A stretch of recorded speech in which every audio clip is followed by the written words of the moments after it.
Every time I see a work of art, I discover a little bit more about myself.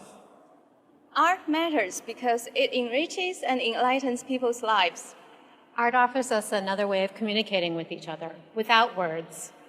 Art is not only self-expression, but has the ability to be expression for an entire movement. Art reminds us that we always have the power to change ourselves. 艺术不但告诉我们今天能做些什么，也告诉我们明天能做些什么。Art is the most valuable treasure of human civilization. Because a picture is worth 1,000 words in 1,000 different languages. Art matters because it's political without all the politics. 老子说：“千里之行，始于足下。”一幅美好的画，有可能开启我们人类通往美好未来的旅程。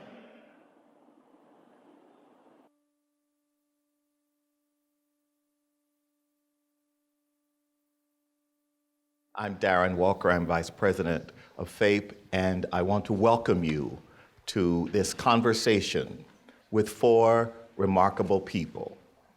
But first, I wish to thank the trustees and Rusty, the National Gallery, for making this beautiful place available to FAPE.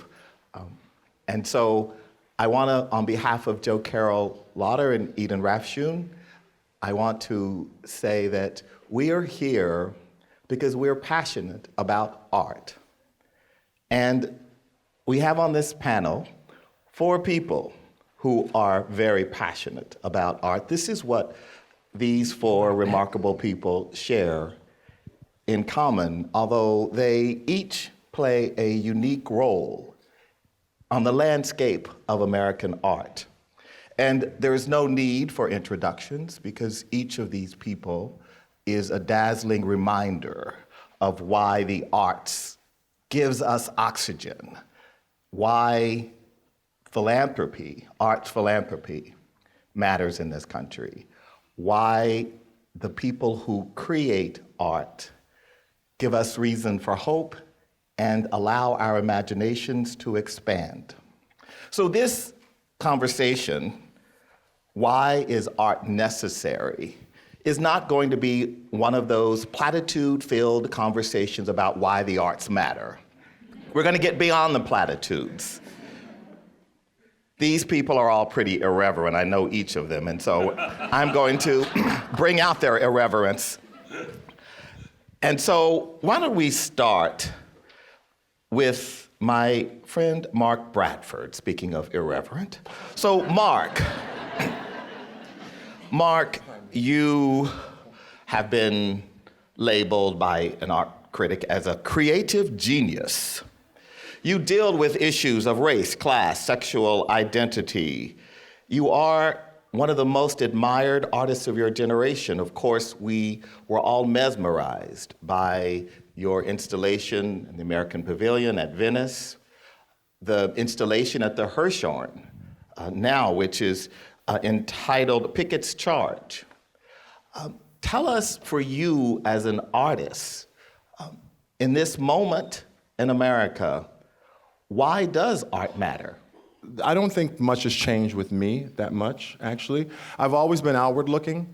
I've always thought that the social fabric of society was as seamless as art history. I never saw this kind of wall between out there and in there. Sort of like Leonardo da Vinci never saw the difference between like art and science. I never saw the difference between like art and life, art and social, art. So I just picked from whatever I wanted to pick from. And it just kind of folds into my practice. I might go to things that I think, I want to change, or I have things, I want to push back on things. I don't think that diversity is enough.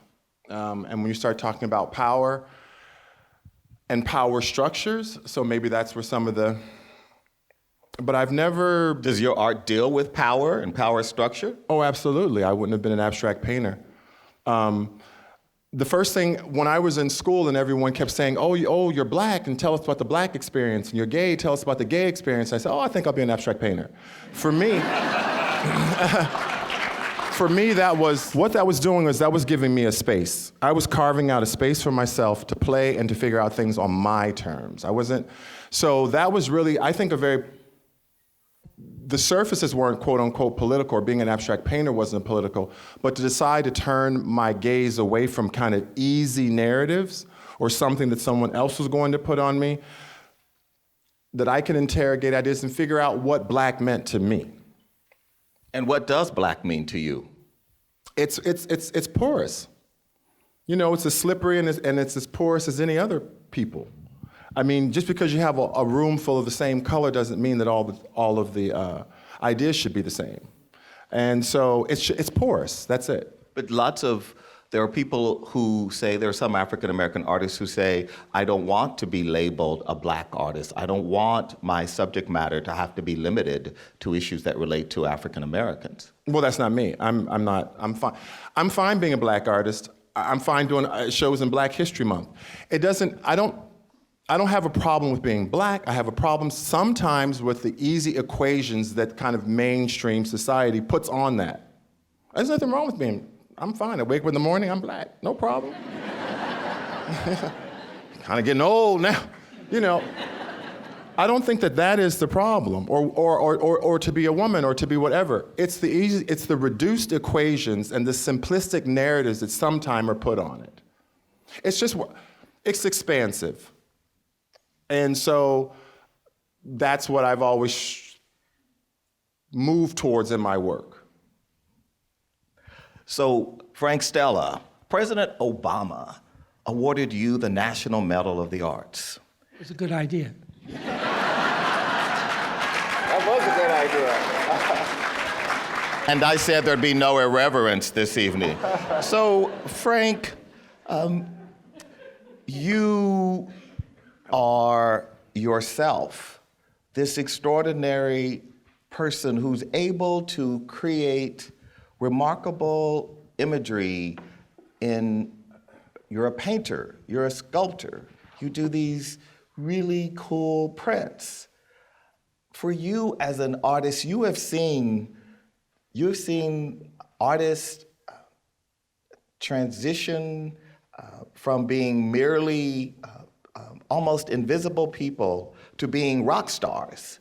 I mean, Frank Stella is known all around the world. Everyone knows who Frank Stella is. Right, but you say that, but in historical terms, it's simply not true.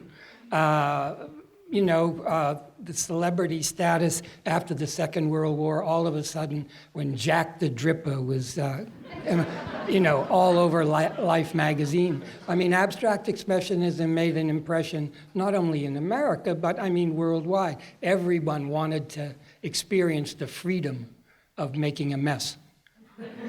And so, and being an artist at the same time. But, it was different. And, again, you're talking about a level of success and what's going on. But I mean, it was a kind of history when Blue Poles went from America to Australia for an unbelievable $2 million. Now, there are artists whom I won't mention here who make paintings that sell for more than $2 million on a regular basis. But anyway, that's what it's about. I mean, there was sort of... That's right. There's no, you're not throwing shade at any artists on this panel, I know. And so would you, though, agree that for you, I mean, what you did as an abstract artist, what you did to the flat surface, the sort of normative idea of thinking about what abstract art looked like on a canvas, you completely turned that on its head. Yeah, I'm not so sure. But it happened for one reason or another that the surface, working on a surface became difficult. And I don't know what the inherent structure behind abstraction is in the 20th century that means or seemed to point that somehow two-dimensional work had to somehow move out into space or become three-dimensional. I think it's simply because the notion of illusionism was disappearing, and flatness is hard to live with.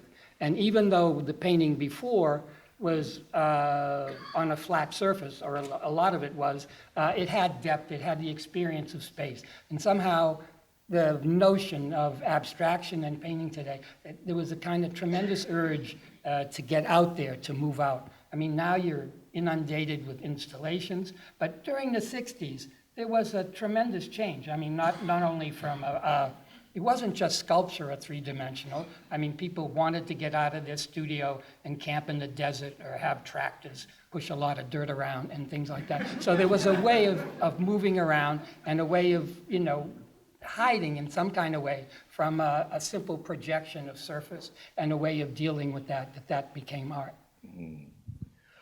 Agnes Gund. It wasn't my fault. It wasn't your fault. Agnes Gund, our beloved, dazzling Aggie. So we know you, of course, as one of America's great arts philanthropists, collector. You're the president emerita of MoMA. You founded Studio in the School. You have this remarkable legacy. And now you have thrown yourself into the issue of criminal justice and the reform of our criminal justice system that, I mean, you'd have to be under a rock to not know what you did, right? You sold one of the great Liechtenstein paintings for an unbelievable amount of money, most of which you took to start a fund to reduce mass incarceration in America. So,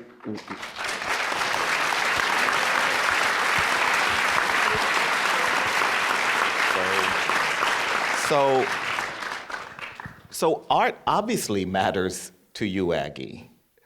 Talk a little bit about how it matters to you and why. Well, I just want to say to Mark that I love what Mark's doing with foster care kids. And I love the fact that he really saw a problem and tried to solve it there, is solving it. But you found good from it, haven't you? Mm-hmm, absolutely. Yeah. Well, that's what I like to see, something where money can do something and can not always solve the problem, but can at least, and there is a problem. The justice system is really awkwardly wrong in this country. People are, herded into these prisons, many of them not having done anything, but not having good representation or anything like that, or not being able to get bail, get out, get a lawyer that really cares about them and their problem being in there. And I think there are a lot of people now working on this, and I think one of them that's doing a great job is your friend, Brian Stevenson, who really has, come to grips with the fact that we have to know more about what happened to slaves in this country and why they have always had a lesser chance to do what they want. I don't know if you read that article recently that said that blacks who come from wealthy families don't do as well as white that come from the same kind of family. And I didn't think it explained it too well, but it really sent a ripple through our lives. And so I think it's largely because I think the system is not just. We have to get people, whether they be white or black, out of or brown or whatever we want to say that somebody is, out of being sort of stockpiled into this system. Well, when you and I recently, we went to San Quentin and we saw the impact of the arts in that art class and the research that we heard about of how the direct correlation in the reduction of recidivism of those men and women who took that course. So there is a real impact, a direct impact of the arts. Well, I think there is all around and everything. I mean, we've seen it with Studio in the School with kids there. I mean, every time I go to visit one of the classes and hear some artists that have come and talked to the kids, I really am happy. it makes me so pleased with the fact that these kids are really getting a basic,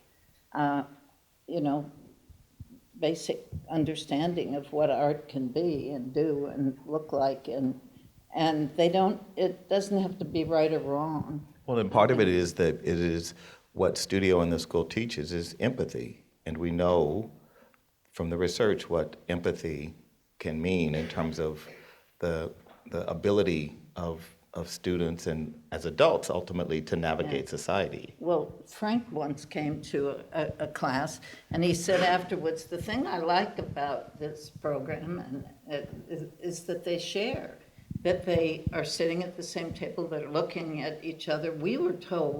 I was told all through my art background that I shouldn't show anything that I made to somebody else. They might take the idea.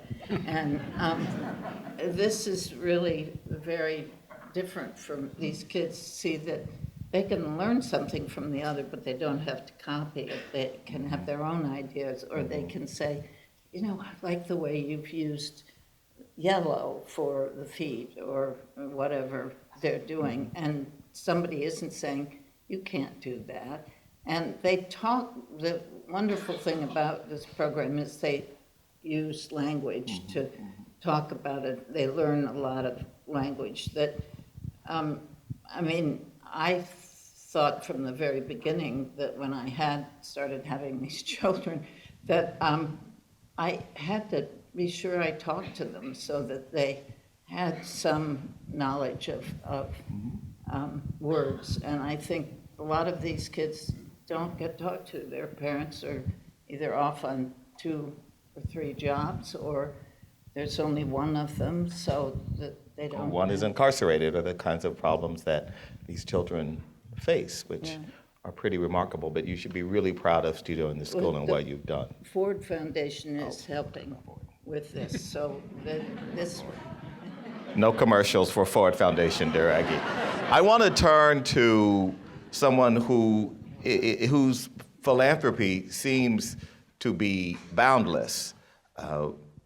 I am astounded, David Rubenstein, at the sheer diversity and depth of your philanthropy. In fact, someone wrote about you that you have pioneered this idea of patriotic philanthropy, where you bring the arts and the humanities and American history together. In fact, it seems that you have bought just about every historical document that has ever been produced since the beginning of democracy, the Magna Carta, a Declaration of Independence, an Emancipation Proclamation, and the list goes on and on. Why do you do this, David Rubenstein? Well, let me try to explain. I came from, like many people here probably, very modest financial circumstances. I grew up in Baltimore, and my parents were blue-collar workers. My father never made more than $7,000, $8,000 a year as a postal worker. Neither of my parents graduated from college or high school. And I grew up in a country where somebody with my last name and came from modest circumstances could make some financial success, and therefore I felt that I should give back to the country. So when I realized I had made more money than I could conceivably spend or than my family could conceivably really need, I decided to try to give back to the country. And so I bought these historic documents to put them on display so that people can see them. And when you see these historic documents, the Magna Carta, Declaration of Independence, the Emancipation Proclamation, the 13th Amendment, when you see the original, you might be inspired to go back and learn a little bit more about the history of these documents. And the reason I think that's important is because we know so little about our history. Today, it turns out that 3/4 of Americans cannot name the 3 branches of government. 3/4 of Americans cannot name the 3 branches of government. 1/3 of Americans cannot name a single right protected by the First Amendment. 35% of Americans, when asked who was the first Treasury Secretary, say Larry Summers, which is not the case. 30% of Americans, when asked what river did George Washington cross during the Revolutionary War, will say the Rhine River. And this is hard to believe, but 10% of Americans believe that Judge Judy is on the United States Supreme Court. And that's not yet the case. So I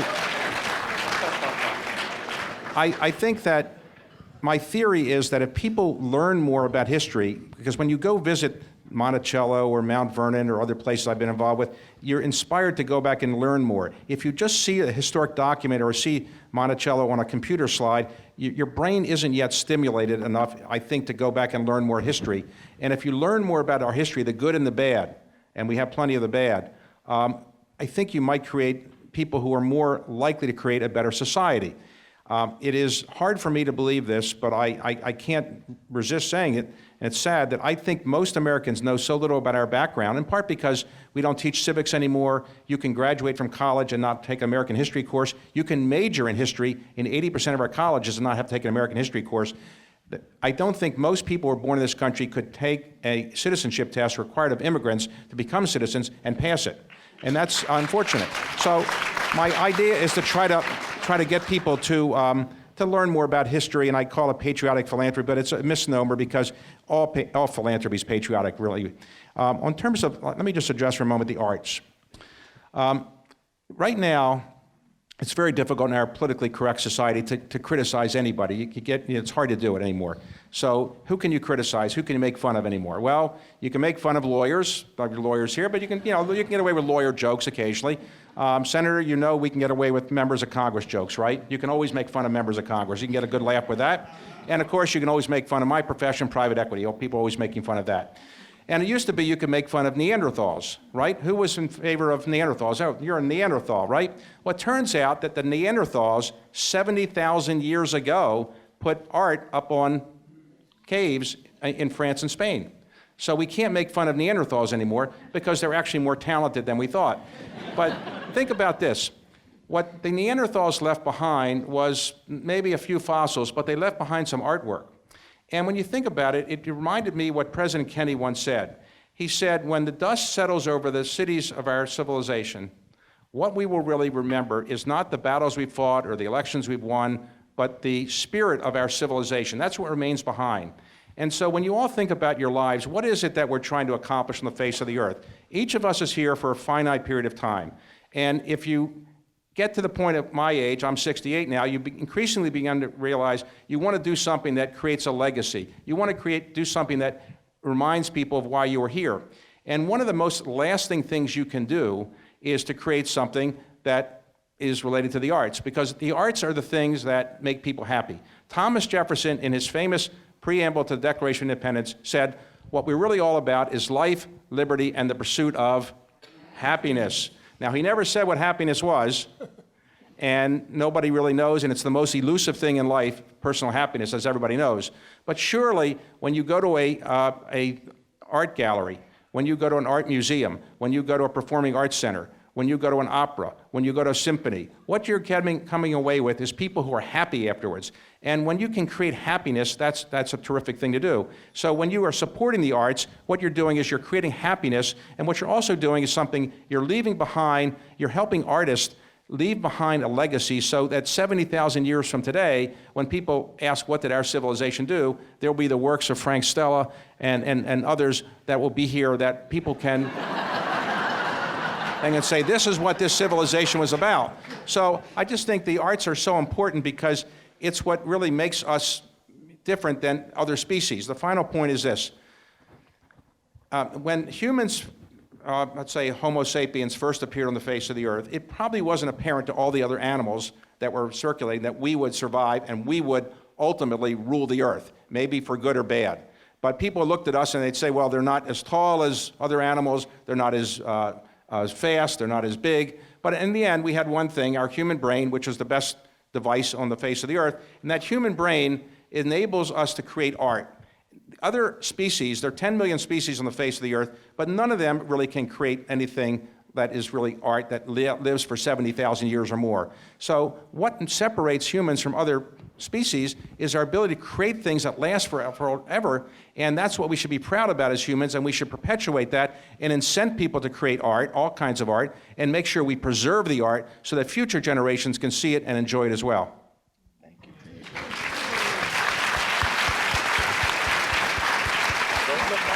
Yes, Mark Bradford. Don't look my way. Mark Bradford. So, in the summer of 2017, you set Venice on fire with that provocative, disturbing, brilliant installation. What were you trying to achieve? Well, what you just said. I mean, no, what was I trying to achieve? I was basically just trying to get my ideas across. I mean, it was a moment of a kind of a rupture when kind of it went from the kind of the Obama administration to the Trump administration, and there was this kind of tumultuous time that was happening. But in the middle of that, I was just basically trying to get my ideas across, this kind of vulnerability that I was feeling, because I felt like it reminded me of the early AIDS epidemic, when there was just no answers. In the beginning, it felt biblical. Early 80s, you could get it from a mosquito, you could get it from sweat, you could get it from walking out of the house. It was just biblical, and I felt like I was in that moment, and so I just tried to embrace it. I tried to just build something that was cohesive and put that vulnerability into the work. I was asking myself as many questions as I was presenting. And was there anything that surprised you about the response? How much they wanted me to be a spokesman for the whole country. And that was... What do you mean? Well, you know, they kept asking me, like, well, how are you feeling? Like, how are you feeling? How are people in the U.S. These were foreigners asking you as an American. I thought, well, what do you mean, how am I feeling? How are you feeling? I mean, what? I mean, I didn't feel like, I had that same feeling of I never wanted to be a representative of anything, an object of something. So this kind of pushing back, because I had two installations. I had Venice, and then I worked with the prison in Rio Terra. And so I kind of would go back and forth between the two. But I just found myself kind of pushing back again, these kind of, what does it feel like to be black? Or what does it feel like to be, again, just kind of pushing back against easy equations and trying to navigate myself through it. Mm-hmm. So, Frank, I would love for you to talk about what has surprised you when you look back over the remarkable legacy. Liquid Prel. Liquid Prel.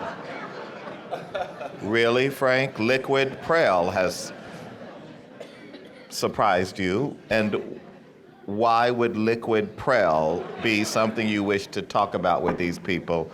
Well, fluidity, motion. You know, basically, painting is there are a lot of ways of making marks, but right now, painting has to have a material that it applies. We're not etching all the time or digging into stone. So I think that it's really about what you can do and what you can draw from basically what the society and what you have is available to you physically, and how you can actually just pick it up, get into it, and use it, and feel comfortable with it. And the result is it keeps you busy. I mean, well, you've been busy. Right.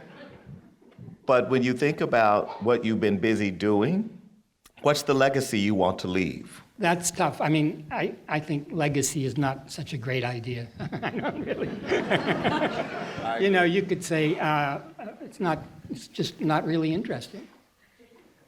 It's interesting to all of us because we love your work. We're inspired by the lessons you have taught us through your work. Yeah, well, I guess it may survive, but I wouldn't really, in the end, know anything about that. But you're going to be one of these people David Rubenstein was talking about. I mean, David was just talking about the fact that we artists will be the people who narrate our history, what you leave. I think all of that's true, but to me personally, it doesn't have a lot of meaning. It's just not important. You act and you live as long as you can. But you know, you're trying to answer questions about what happens in the future, but it's only here and now, especially as you get older. Indeed, indeed. And what do you feel about this, Mark Bradford? Do you You're leaving a legacy. No, I don't even, I think I feel the same as Frank. It's not something that bleeds into the studio while I'm making a painting or something. I think I do. I think about the here and now. I think about kind of chasing the tail of that dog that went right around the corner. I think of the next thing. I don't think about the cumulative effect of what I do. I was telling Frank, I walked up to him and I was gushing. I said, "Oh, I studied you when I was in Cal Arts," and he kind of looked at me and said, "Oh yeah, that's nice, you know, like let's talk about something now." So yeah, I don't think about that. They are constantly telling me about that now, legacy and what you leave behind, and I just find it kind of annoying when they start talking that way. Well, it's so nice to meet artists with small egos who aren't worried about their legacies. So, Aggie, speaking of legacies, wow, what you're doing. Will you add something then, Aggie? To that, no, it's just, I have always been sort of a little bit jealous of artists because I said to Jasper one time, you get to get rid of all the things that you're thinking about and you're worried about and you're interested in having changed by your art. And he said, that doesn't get rid of everything for me. And I guess I'm jealous of the fact that I can't make art. And I would like to see that happen because I do think that you're freed a lot by making art because you can get completely. Yeah, we can get it out. Do you feel free, Frank? Does making art make you feel freer? Does it liberate you in some way? I don't know. I think I can't tell if you're serious. I mean, I'm very serious. I'm very serious. I mean, emotionally, what Aggie is saying is that she used to say to Jasper, you have this outlet. Emotions are great, but breathing and eating are, is essential. And I mean, you live the best you can. I mean, it depends how far you want to go thinking about the problems and what you can do. I mean, it's nice to talk about art and say how limited it is and what it can do and all of those things. But in terms of any larger picture of self or society, it's still very small. I mean, after all, some people are as perverse as I am, I suppose, who think that after all, your consciousness is only an illusion. And so if you're there, you got a problem. Okay, so you make an interesting point though, because I would observe that artists have been at the forefront of change, of social progress. Certainly, if you look at the 20th century, the artists the painters, the sculptors, the entertainers, the singers. Yeah, but look what happened in Moscow. I mean, Malevich didn't end up so good, and there are a lot of the avant-garde Russian painters that didn't come to a happy ending. Right, but you look at the United States. Revolution is based on the idea that the first people you get rid of are the elite and the artists and the intellectuals. That's right. And the gays. Yeah, they come yes. too. Don't forget us. Okay, so Mark, all right, on that note, Mark, why don't you talk a little bit about this video that we saw of a boy who lived in the hood, in the neighborhood that where your studio is, that caused such a sensation. And it was about identity in some way, and it was about a queer identity of some sort. Is that a fair? Yeah, I mean, come on, girl, he was working the runway. It was just basically a long shot based on a Marilyn Monroe movie called Niagara. And this young man would walk in front of my studio all the time, and he would just be swishing, honey, just going back and forth. But what I loved about him was, and this is what I'm always looking for, I'm looking for the detail that points to something different. The narrative around South Central is always formed around this hyper-violence or hyper-masculinity. And so I saw this detail of a body that possibly something bad could happen or something good could happen. And so I just take these little details and I expand it to hold all these kind of ideas. Because oftentimes when I'm walking, there are certain areas where my body, my physicality, I feel in danger, and there's sometimes when I don't. I think that your body, depending on where you're navigating in the city, the context changes. And so I really wanted to talk about the possibility of violence or the possibility of something good and the architecture of kind of the city in a way and how it's constantly changing. Sometimes I will not drive down the street if I don't know where I'm going. I just won't drive slow. And Why is that? Yeah, because I'm just not, if I don't know the neighborhood and gonna drive slow and knock on a door that I'm not sure, no, I know. Okay. A little uncomfortable. Okay. A little uncomfortable. David. Can I make a point about the access to arts? In the city we're now, Washington, very often what you find is that when Congress is cutting spending, very often they cut the arts.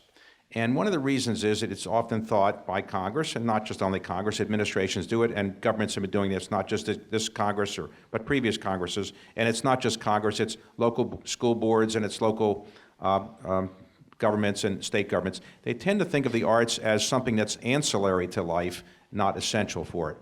And I think we should try the best we can to try to convince policymakers that art is essential to one's being and to life, and it's not something that you can add on or take away. So that when we have arts education classes and the money is a little tight, we get rid of arts education classes, but we keep some of the other subjects. All the subjects are important, but arts shouldn't be seen up as less significant.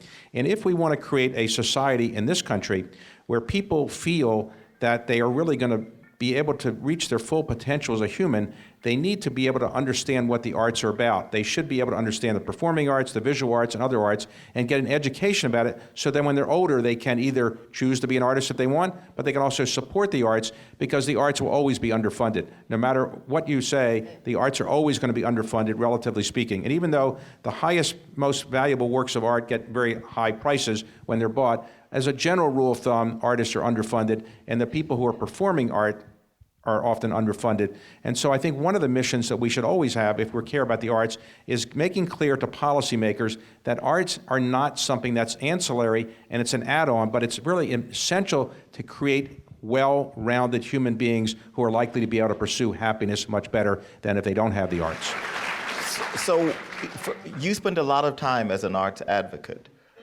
What frustrates you about being an arts advocate? Well, of course, when I was in the first grade, I thought I was going to be an artist, and then in the second grade, I realized I wasn't going to be. It was pretty clear. So that frustrates you?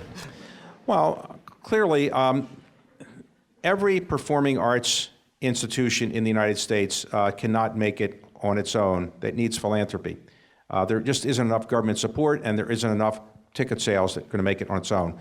Every art museum, every thing that provides art access to people so they can see visual arts or performing arts, it has to be subsidized by somebody. Historically, in Europe, it was subsidized by governments.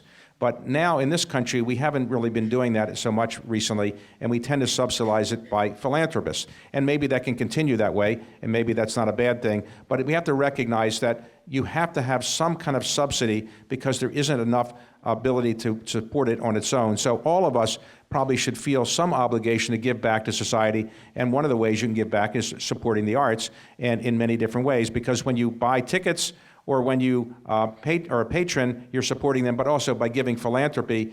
And I would like to remind people that when you're supporting somebody with philanthropy, philanthropy is an ancient Greek word that means loving humanity. It doesn't mean writing checks. Now, of course, writing checks is helpful, but you can you can provide philanthropy with your time, your energy, your ideas. And the most valuable thing you can give is your time. You can always make more money, or you can make more money if you try hard enough to do so. You can't make more time. Time is the only thing that we don't have more of. But so when you're giving your time, you're volunteering for performing arts organizations, visual arts organizations, you're giving something that's very valuable. And without the volunteers, and without the philanthropists, and without the patrons, we really can't have something like the National Gallery of Art. We can't really have something like the Smithsonian or the Kennedy Center or Lincoln Center. And so take the Smithsonian, for example. I happen to be the chair of the Board of Regents. We get about 2/3 of our money for from the government, but 1/3 comes from philanthropy and other related kinds of sources. I think the National Gallery art is probably about 75 to 80% supported by the government, maybe 20, 25% comes from other sources. And we're not going to get enough money from the government to ever provide 100%. So when you think about taking advantage of all the great things in Washington or around the country, you should realize that you need to provide some type of support for it. If it's not money, it's your time, your energy, your ideas, because if you don't do so, in the end, the arts are going to wither away because there isn't going to be enough government money to support a lot of the things we want. So, Aggie, you spend a lot of time advocating for the arts, too. And I'd love for you to talk a little bit about your experience in New York City, where you founded Studio in the School. And this program has certainly affected the lives of hundreds of thousands, if not millions of children. But it has always struggled to have the budget that it needs to fulfill its mission. Oh, well, that is, coming out of what David said. It does take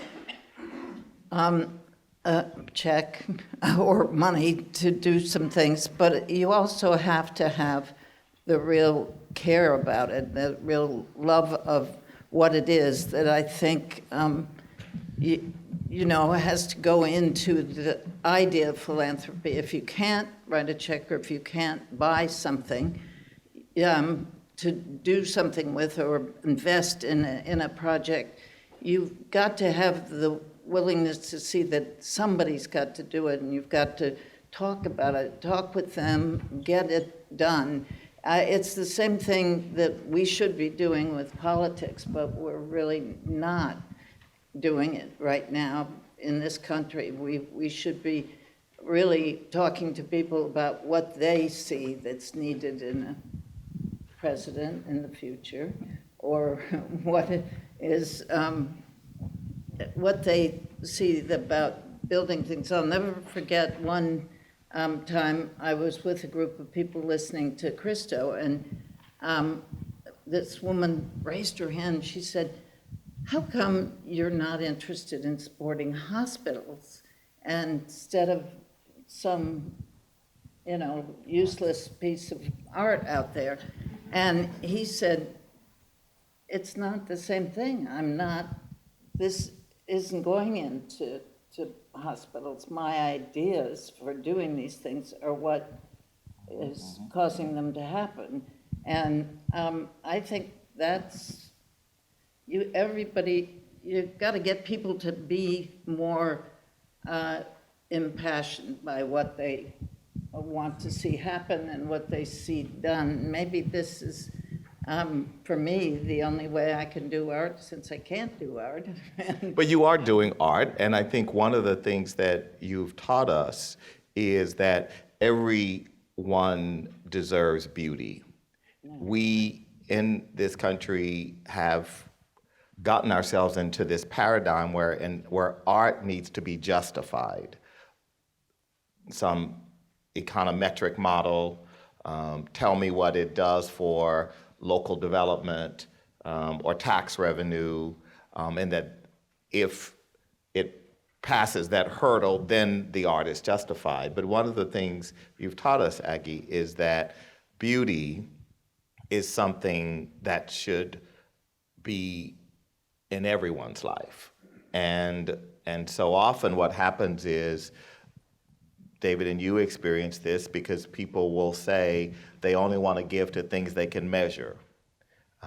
And therefore, unless it can be measured, we have a lot of philanthropists. You are in the Giving Pledge, and there are some of the prominent Giving Pledge members who talk about that.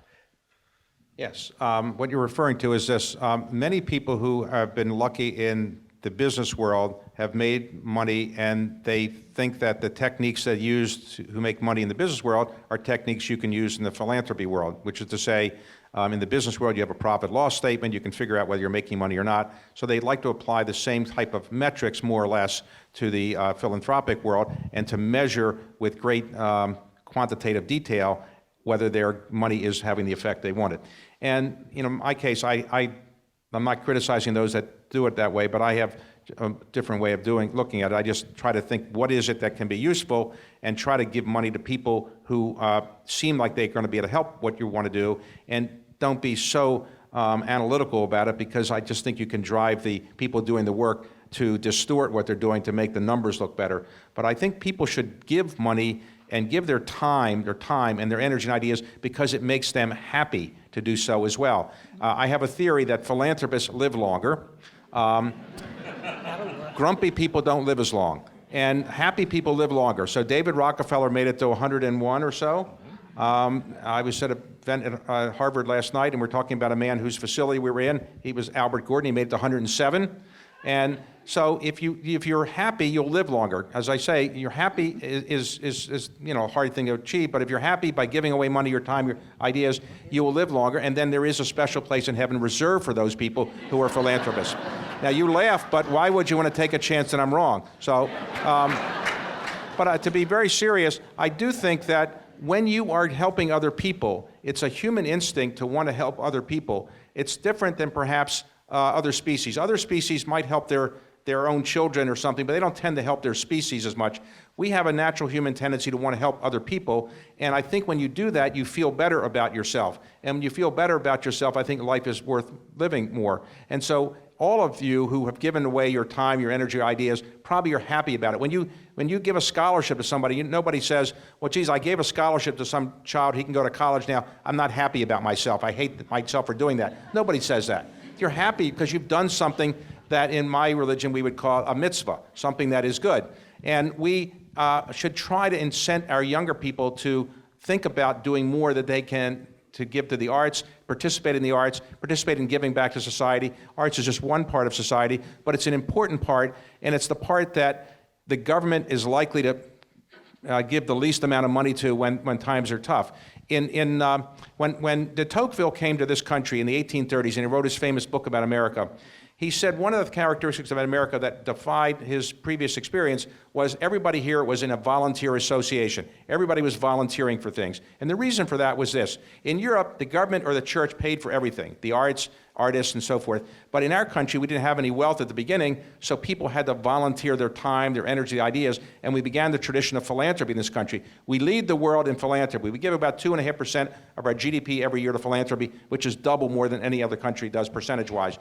And we should continue to encourage people to give their time, their energy, their ideas, their money if they have it. And this, I think, will create greater happiness, but also make a greater society, because again, the government can't support all the things that it should support. It just doesn't have the resources, particularly in the arts. So David Rubenstein says, give away all your money and you'll be happy. Well, how many tortured billionaires have you met who, they're sitting there with all their money, and sometimes they want to build a pyramid and put all their wealth in it and be buried with it. You can't really do that. It's not necessarily going to produce happiness. So the happiest people I have met are the people who are the most philanthropic. So artists give a lot too. So I want to hear from the two artists, because what's interesting is artists are always being hounded to give. Give me a piece of art for my auction. Give me a studio visit. Let me auction off dinner with you. All of these things, these ways in which we people come at you artists. So Mark, you give a lot. In fact, you in some ways are pioneering something you call art and practice. So you have basically embedded yourself in a community. You have become a big landlord. You bought buildings and blocks of this neighborhood. You're running social service programs in the community. You have an art gallery in the community where you present really very well-known artists. This is a different model for an artist's engagement. Well, it really was all really just very organic. I mean, it's true we are asked to do quite a bit, but then I think I started to begin to think about not just diversity, not just kind of like, oh, we'll have a few women of color shows or a few women shows or a few. I started to think about like equity, like power, and like how can we kind of have ownership more. And so for me, that meant to give more people access to these ideas. But what was happening, what I became very much aware of, is that these kind of contemporary ideas were circulating in kind of just kind of in the art world. And if you weren't part of that, you weren't having access to this. So I thought, well, and then if you do the math, all the artists oftentimes that get the studio visits or get the net that they're casting isn't that, sometimes can't reach all pockets. So I thought, well, why not take these ideas and just put them in a local neighborhood? But why did you buy all that real estate? You're like a huge landlord. Well, that's just because my mom owned a beauty shop and she never bought anything, and we just kept moving and moving and moving. And so I just thought, well, and I thought artists should, if you get a couple dollars, you should buy your studio so nobody can take it away from you. So it just made sense to me. If I really wanted to put down roots in this community, I needed to buy something so that it wouldn't be taken away from me. I think that's when I was there with you, we walked around, and one of the things you said to me was that you want to keep the sort of indigenous local shopkeepers who always lose their leases when the neighborhood is being gentrified, which that neighborhood in LA is being gentrified. And I think it's a really interesting approach. You and Rick Lowe and Theaster Gates and a number of you are really pioneering a new way of thinking about how artists engage in community.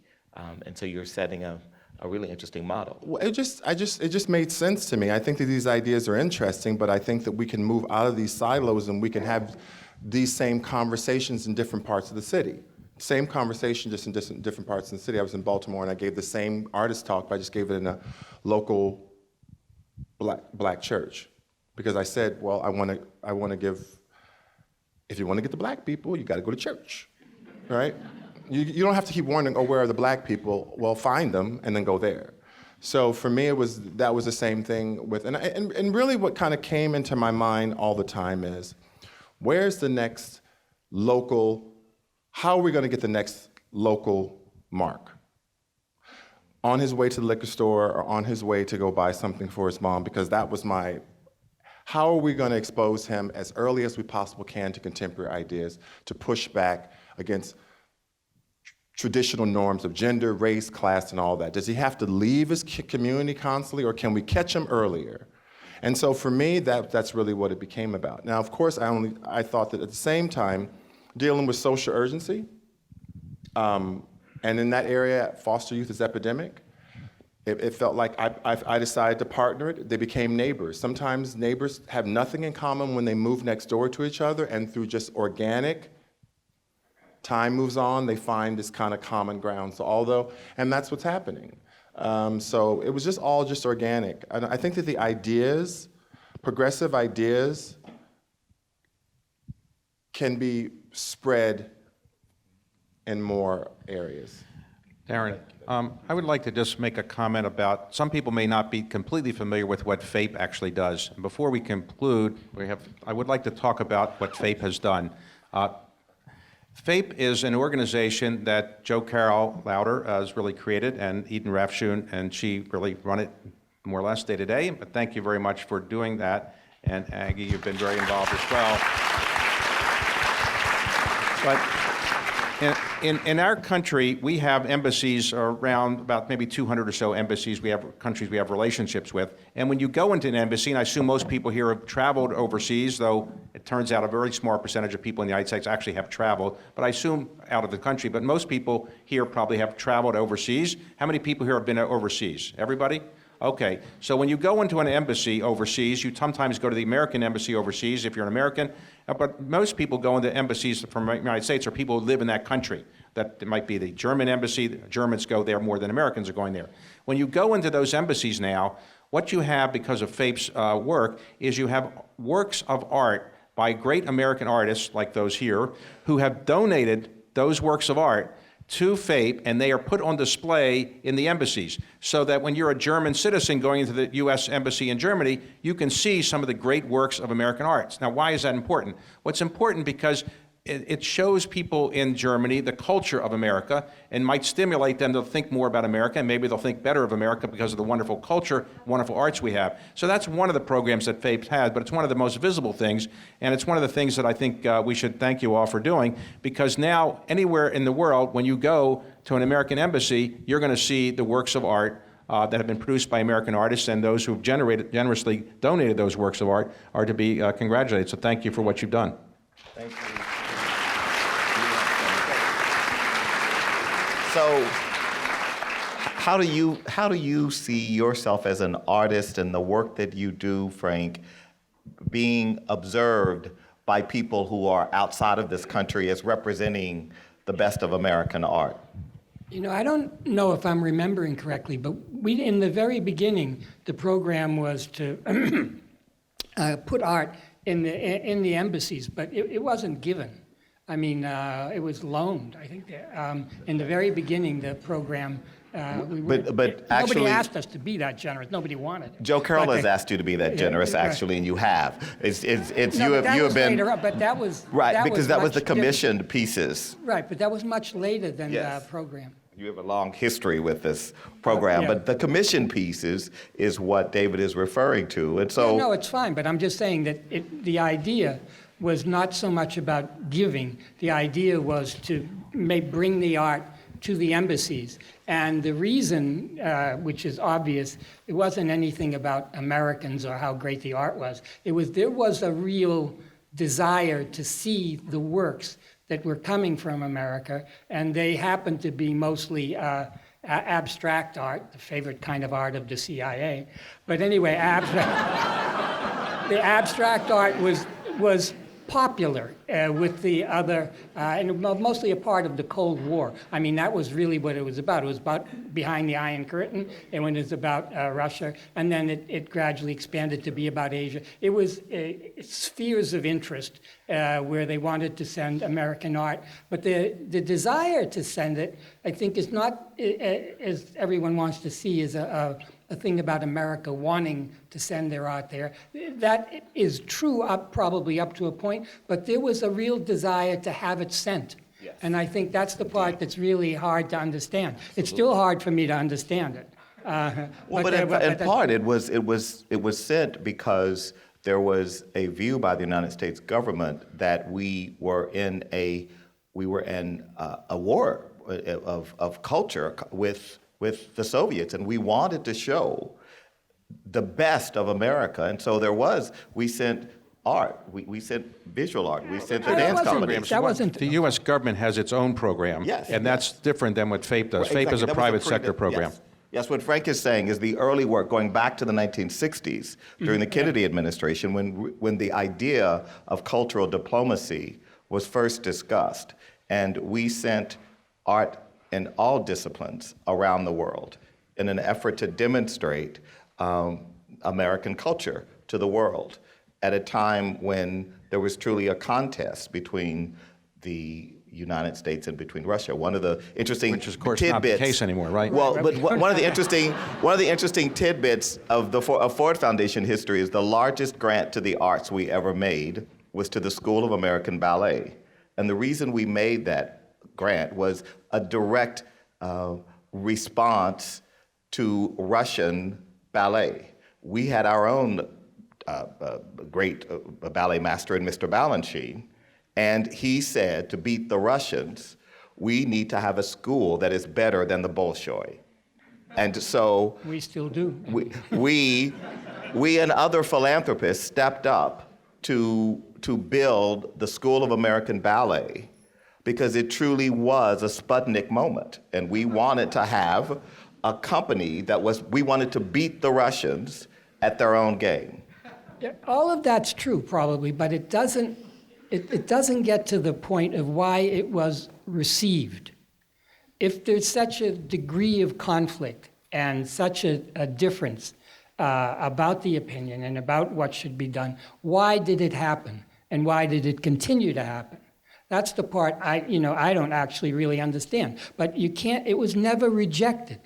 So if an American culture was sent out, for example, I guess it relates in some kind of mysterious way, nothing could ever stop the advance of the blue genes, right? Whether there hasn't been a political or any kind of way of thinking about being alive that can deal with the blue gene.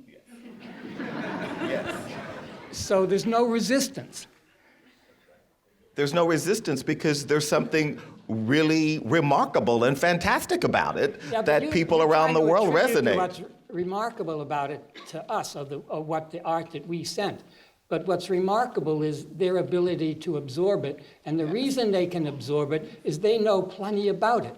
And it wouldn't have happened if it hadn't happened, if they didn't know a lot about it and set the precedence for what made it possible for us to do it in the first place. So, I mean, if you don't get the circle, if you don't get what's happening, then, I mean, it's not to the point. Yes. Okay, Frank has made his point.